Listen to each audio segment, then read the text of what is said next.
ஓம் சுவாமியே சரணமையப்பா.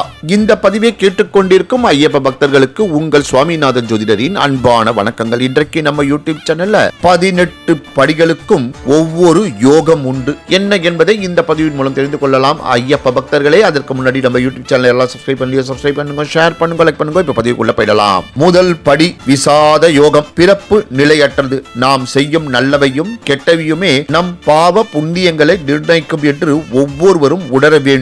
இறைவன் திருவருளால் முக்தி பெற வேண்டும் என்ற ஆன்ம துடிப்பே விசாத யோகம்.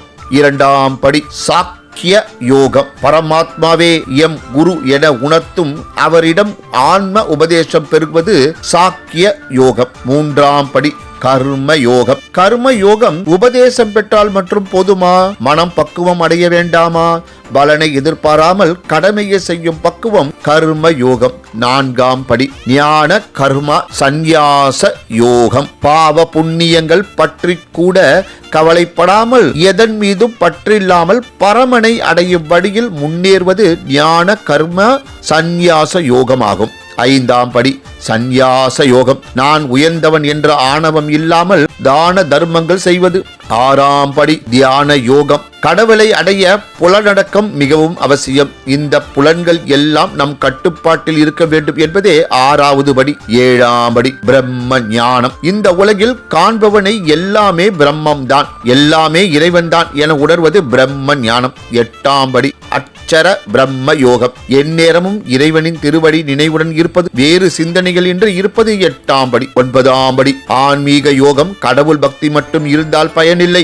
ஏழையின் சிரிப்பில் இறைவனை காண்பதுதான் உண்மையான பக்தி என்று உணர்த்துவது இந்த படி. பத்தாம் படி விபூதி யோகம். அழகு, ஆற்றல் போன்று எத்தகைய தெய்வீக குணத்தை கண்டாலும் அதை இறைவனாக பார்ப்பது. 11ஆம் படி விஸ்வரூப தரிசன யோகம். பார்க்கும் அனைத்திலும் இறைவன் குடிக்கொண்டு உள்ளான் என்று பார்க்கும் மனப்பக்குவத்தை வளர்த்துக் கொள்வது. 12ஆம் படி பக்தி யோகம். இன்பம், துன்பம், ஏழை, பணக்காரன் போன்ற அனைத்து வேறுபாடுகளையும் கலைத்து அனைத்திலும் சமத்துவத்தை விரும்புவது. 13ஆம் படி சேஸ்தாத்ர ஞான வியாப யோகம். எல்லா உயிர்களிலும் இறைவன் வீற்றிருந்து அவர்களை இயக்குகின்றான் என்பதை உணர்த்துதல். 14ஆம் படி குணத்திர விபாக யோகம். வாழ்க்கையில் ஏற்படும் துன்பங்களை அகற்றி இறைவனின் முழு அருளுக்கு பாத்திரமாவது. 15ஆம் படி தெய்வ ராக விபாக யோகம். நல்ல குணங்களை மட்டும் வளர்த்துக் கொண்டு நம்மிடம் தெய்வாம்சத்தை அதிகரிப்பது. 16ஆம் படி சம்பத் விபாக யோகம். இறைவனின் படைப்பில் அனைவரும் சமம் என்று உணர்த்துவது, ஆணவம் கொள்ளாமல் நடப்பது.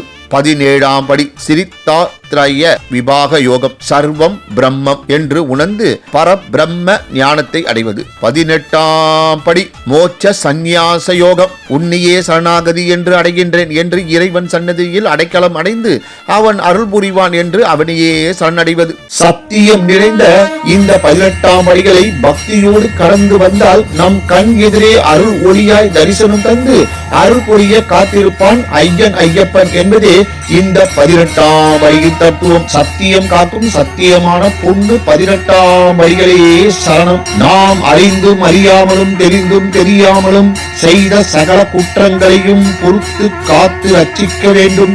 ஓம் சத்தியமான பொன் 18ஆம் படி மேல் வாழும் வில்லாரி வீரன் வீரமணிகண்டன் காசி ராமேஸ்வரம் பாண்டி மலையாளம் அடக்கியாலும் ஓம் ஹரிகரசுதன் ஆனந்த சித்தன் ஐயனையப்ப சுவாமியே சரணமையப்பா.